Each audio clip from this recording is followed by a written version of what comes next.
De este tema en CNN Chile, el ex ministro secretario general de la presidencia y ex parlamentario además, José Antonio Viera-Gallo. Señor Viera-Gallo, buenas noches. Bueno, estoy exonerado también. Eso le iba a preguntar precisamente. Usted es exonerado como académico de la Universidad Católica. De la Católica. Y me costó mucho conseguirlo porque la primera ley no quedaba claro si las universidades privadas intervenidas militarmente, donde habían expulsado gente, en el caso de la Católica 250 profesores, podíamos tener derecho o no. ¿Y usted recibió hoy una pensión? Sí. ¿De cuánto? La Universidad Católica nunca quiso decir el sueldo que yo tenía. Solo lo vino a decir cuando yo era ministro de Estado, por lo cual recibo la pensión mínima, que son 120.000 pesos. Y para cerrar el tema de su participación personal en esto, ¿usted firmó certificados o recomendaciones muy para poco. Otros exonerados? ¿Cuántos? No sé, pero muy poco. Le voy a decir por qué. Porque la ley es vaga, tiene varios defectos. Son 3 leyes primero. Tiene varios defectos. El primer defecto es que el universo es gigantesco. En segundo lugar, va hasta el año 90.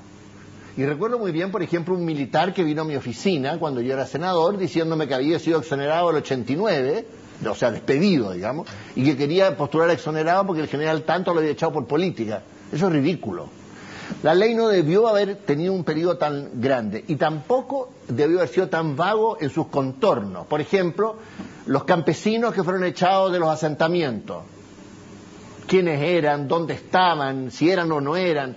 Entonces, en general hubo un criterio bastante amplio de decir, bueno, fue tan brutal la represión, abarcó a tanta gente, produjo tanto daño, que no podemos dejar gente afuera si nos parece que son exonerados. Perdón, pero se pensó incluso mejor que queden adentro algunos que no lo son, que queden afuera algunos que lo son. Obviamente, porque... Pero eso es aceptar entonces que se pasaran casos que no correspondían. No es aceptar, sino que la mía no es perfecta.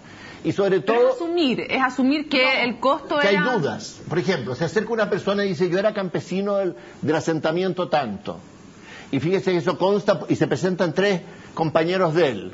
Y al parlamentario, bueno, dice, en realidad le voy a creer a estos campesinos. Bueno, veamos su caso. En los pocos casos, según usted dice, que firmó, ¿pocos habla menos de 100, por ejemplo? Sí, yo creo que en total debe haber sido 10, si es que. En esos casos, ¿cómo usted tomó las providencias del caso para saber que se trataba efectivamente de exonerados políticos? ¿Cómo lo hacía usted como parlamentario? En algunos casos los conocía. ¿Ya? Habían sido del MAPU, que yo era del MAPU, entonces los conocía. En otros casos tuve testigos fidedignos del sindicato de la época. Pero puedo haber sido engañado. Pero usted se preocupó de verificar los datos y no solo firmó, a eso me refiero. Evidente, pero yo creo que todos se preocupaban. Pero mire... Perdón, es que ¿sabe por qué se lo digo? Porque en el caso de Isabel Allende, por ejemplo, más de 1000 certificaciones. ¿Puede alguien chequear 1000 casos? Perfecto. Si el ex senador Chávez en una sola carta certificó 60... Usted comprende de que Isabel Allende puede haber certificado, por ejemplo, yo no tengo idea, pero digo, una mina, por ejemplo, de trabajadores mineros que fue intervenida y echaron a 100. Si usted hace 10 veces eso, o un asentamiento campesino, y ahí ya son 1000. Entonces, yo creo que aquí, primero yo tengo muchos reparos a esta ley. O sea, creo que no fueron claros los criterios, no fueron claros tampoco el contorno de las personas que eran beneficiadas, y el sistema de calificación no fue buena. Ahora, Perdón, una última cosa. Y la Contraloría, que ahora ha criticado los criterios que se usaron, tomó razón de todos estos decretos.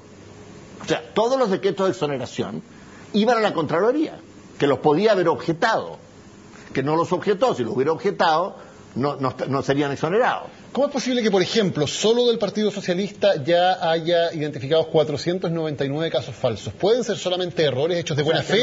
Que la Contraloría considera que esos criterios no estuvieron bien aplicados en esos 499 casos. Y la Contraloría consideró años atrás que sí estaban bien, porque tomó razón de esos decretos. Entonces, los criterios del Contralor de hoy son más estrictos. Pueden ser muy ajustados y pueden ser correctos. Pero no quiere decir que el Contralor anterior tuviera mangancha y fuera un cómplice. Queda la impresión de que sí tuvieron mangancha, o que al menos los pasaban sin revisar. O este Contralor se ha puesto de una estrictez enorme. Pero cuando hay casos en que no coinciden, personas que no coinciden con la edad para estar trabajando, que eran menores de edad, nombres mal puestos, carnet que no existen, no, todo eso, por cierto, eso no será estricto, eso cumple con el mínimo. Claro, y el Contralor anterior eso no lo vio. O no lo quiso ver. Es que ¿sabe lo que pasa? Es que uno se pregunta, es que uno se pregunta si estos son solo errores de los parlamentarios o si aquí también puede haber habido derechamente pago de favores políticos. No, yo creo que son errores. Y mire, le voy a decir más.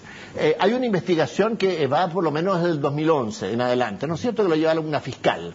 Esta fiscal hasta ahora no ha formalizado a nadie. Entonces, lo que yo creo que esta ley se presta por las áreas grises, por el sistema, a que se cometan errores. Y que ahora se detectan estos errores y está muy bien que se reparen. Pero de ahí a pensar que todas estas personas cometieron delito, como ha dicho el gobierno, yo creo que verdaderamente no sabe lo que es el Código Penal. O sea, que un parlamentario deliberadamente, sabiendo que no lo era, porque le convenía, cualquiera que fuera su color político, dio un certificado que además no era plena prueba. El certificado parlamentario no era plena prueba, era un elemento. Y que después los que calificaban sabiendo que no lo eran para defraudar al fisco lo hicieron. No lo creo. Señor Veragallo, en el año 2008, porque este es un caso que se viene arrastrando desde hace harto tiempo, el presidente del PS, Camilo Escalona, reconoció que oficinas parlamentarias habían entregado certificados a personas sabiendo que no eran exonerados políticos, pero justificando que eran personas indigentes que necesitaban una pensión. Dijo, esto es un problema social bien profundo porque se trataba de gente indigente que necesitaba esta pensión. Sí, ¿qué le parece a Alex? Yo no sé lo que él habrá conocido y por qué hizo esa declaración. No es mi caso. Porque si fuera por eso, uno tendría que...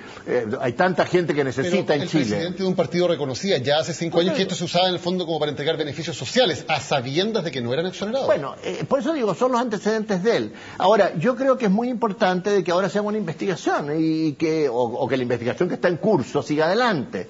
Yo dudo que sea delito. Ahora, si fuera delito o presunto delito, el Contralor debió de inmediato haber mandado su informe a la fiscal. Porque eso es su obligación por derecho administrativo, cosa que no hizo. O sea, es de presumir que estas irregularidades, que esta mala aplicación de la ley, que estos errores o lo que fuera, digamos, son faltas administrativas. Perdón, esa es la tesis de alguno, que no lo envía al Consejo de Defensa del Estado, el Contralor, en sus recomendaciones finales, ni tampoco a la fiscal, porque presumiría que son faltas administrativas. ¿No puede ser porque piensa que está prescrito? No, no sé, es que no he leído el informe. Podría ser. No puede ser esa la impresión del Contralor. También, no solamente que no sea delito. Y lo otro, en el año 2006, según el subsecretario Villa, hubo durante el gobierno de Michelle Bachelet una revisión de todas las fallas que contenía este programa, entre otras de las que detecta ese informe, que según el subsecretario Villa fue enviado al entonces subsecretario del Interior, Felipe Arboe, quien habría a su vez enviado algunos oficios a la coordinadora del programa de exonerados políticos. Se encontraba que no habían respaldo informático, que no estaban buenos los controles, que se entregaban, en el fondo se está diciendo que se entregaban con mangancha o certificados y una serie de otras irregularidades. Luego, en 2008, vemos también que vuelve a ser tema, hay una comisión de trabajo que investiga el tema en el Parlamento. O sea, me imagino que el gobierno de Michelle Bachelet, en el cual usted fue parte, fue ministro, sabía que había un problema con el programa de exonerados políticos. Sin embargo, no se toma ninguna medida para resolver el problema. ¿Por qué? Porque yo creo que el problema está en la ley. Yo creo que la ley no fija... ¿Por qué no se modificó la ley?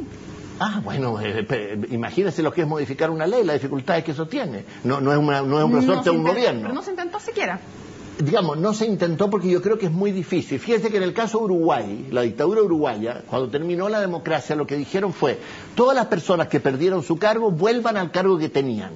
Y se pagó doble sueldo, al nuevo y al que volvía. Eso en Chile no se hizo. En Chile se dio una pensión que en general es bastante baja, considerado cada una de ellas en particular, que es reabsorbida cuando la persona jubila. O sea que esto va a ir terminando a medida que las personas vayan envejeciendo. Entonces, esto que era ya de por sí un beneficio que no reparaba el daño que la persona había tenido, se fijó un sistema de verificación que no fue perfecto. Además, no sé si podía ser perfecto, cuando son miles de personas. Pero ¿había voluntad realmente de verificar esos datos o se daba por hecho que mejor, para qué meterse en problemas, demos sencillamente los beneficios? ¿Había una real voluntad de fiscalizar la entrega de cada uno de los beneficios? Yo no estuve nunca en el Ministerio del Interior, tampoco en la... Pero las personas que ahí estaban, y además las personas que estaban a cargo del programa, dos de ellas por lo menos que conozco bien, que son personas militantes del PPD y del Partido Socialista, me dan plena garantía de honestidad. Pero yo creo que ya estaban sobrepasadas por un problema social muy fuerte. Pero usted llega al gabinete en marzo del 2007. Este informe de auditoría interna es de junio del año 2006. ¿Usted tuvo conocimiento de ese informe en algún momento? No estaba en mi ámbito. Ajá. Eso del Ministerio ¿Pero no Interior. se discutió en el comité político, en ninguna instancia? No, porque no es un tema de tanta trascendencia, digamos. Es un tema de orden interno.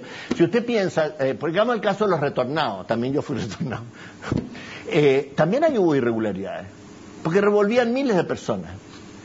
Usted no sé si recuerda la comisión de reparación de los retornados, que también ahí hubo problemas, en fin. Sí. Claro, porque cuando usted tiene que reparar de esa manera tan masiva, como le pasa ahora, por ejemplo, Alemania va a reparar a las víctimas del Holocausto, de nuevo, miles de personas, o descendieron, bueno, los que sobrevivieron.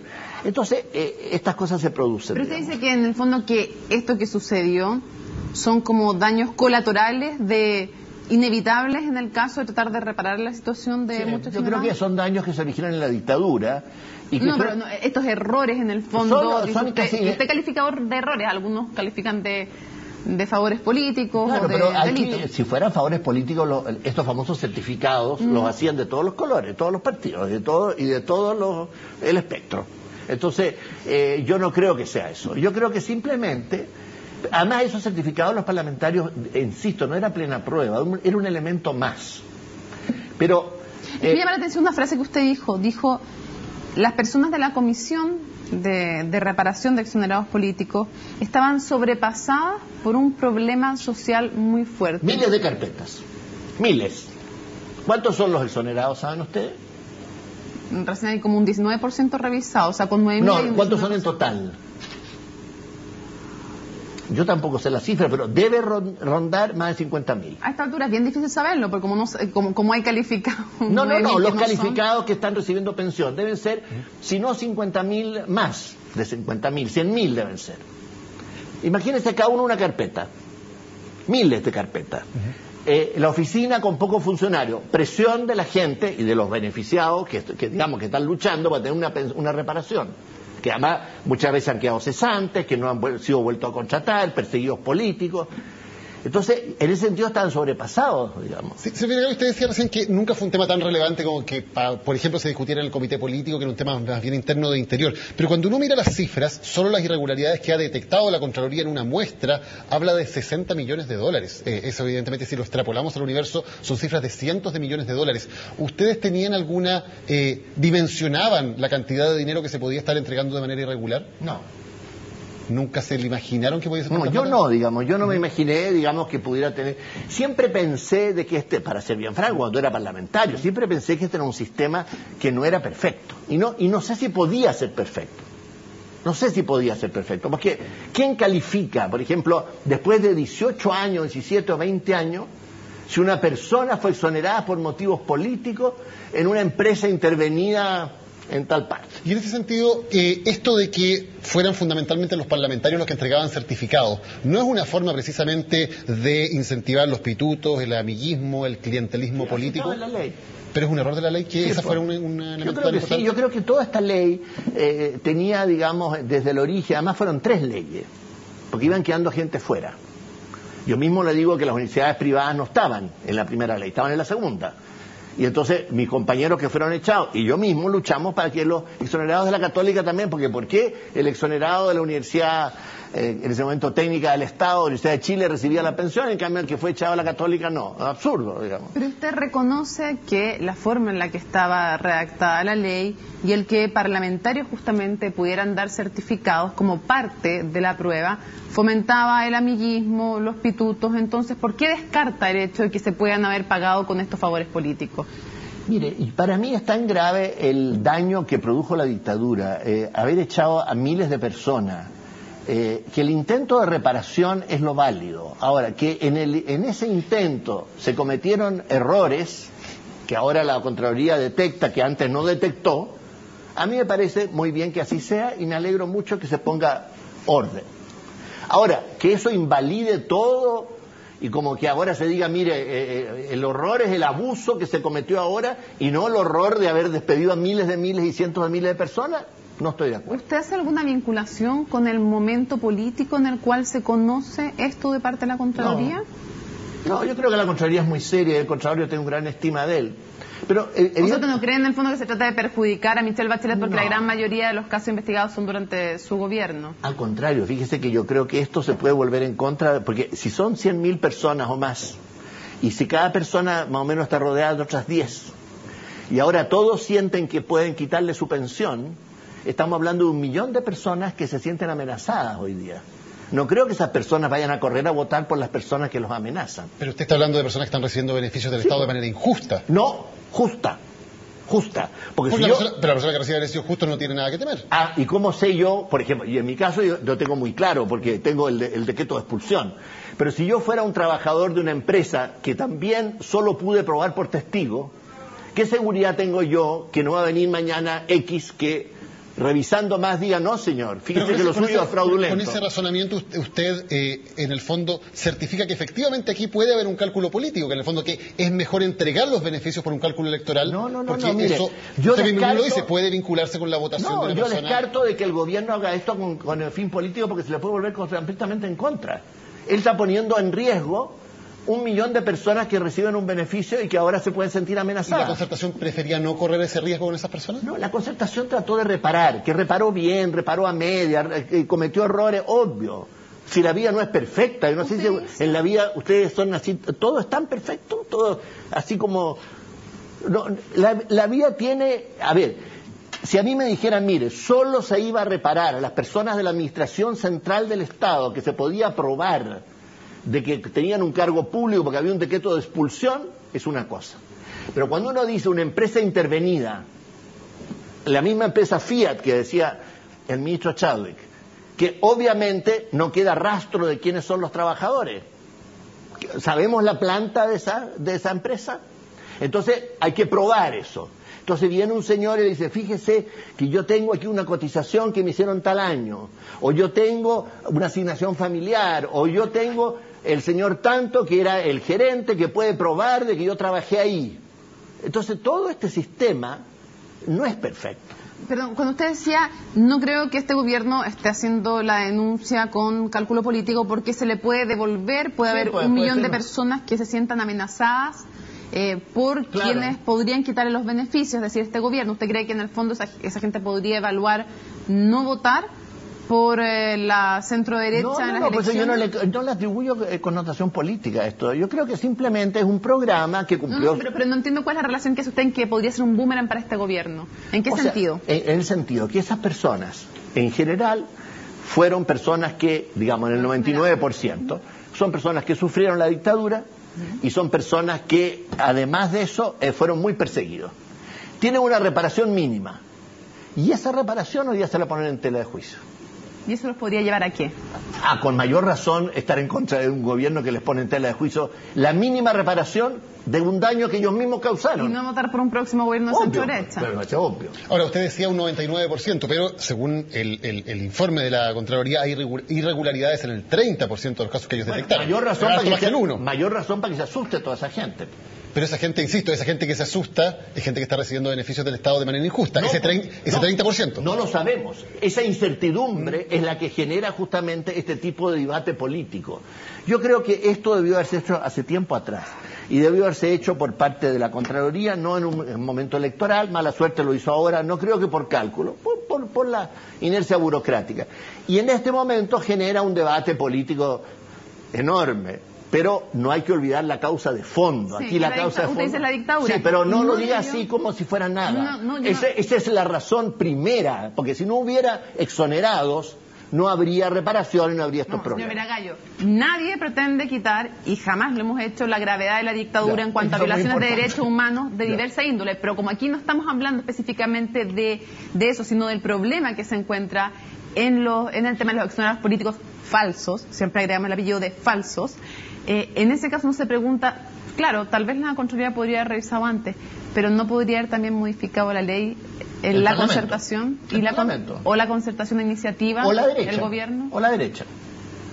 Ahora, yo le decía otra cosa. Ahora la Contraloría dice, yo creo que este 30% no lo debe recibir, pero la Contraloría no tiene atribuciones para que decir no lo reciban más, sino que hay que iniciar un juicio. Entonces se va a judicializar todo esto. O sea, no es que la Contraloría sea omnipotente en Chile, ¿sabe qué más? Usted recibe una pensión, ahora no la recibe más el próximo mes. No, empieza un juicio. Y además esta gente se va a defender. Porque no es seguro que cada caso que la Contraloría determinó que era injusto, sea injusto de verdad. Perfecto. Señor José Antonio Viragallo, muchas gracias por habernos acompañado hoy en Serena. Y a ustedes.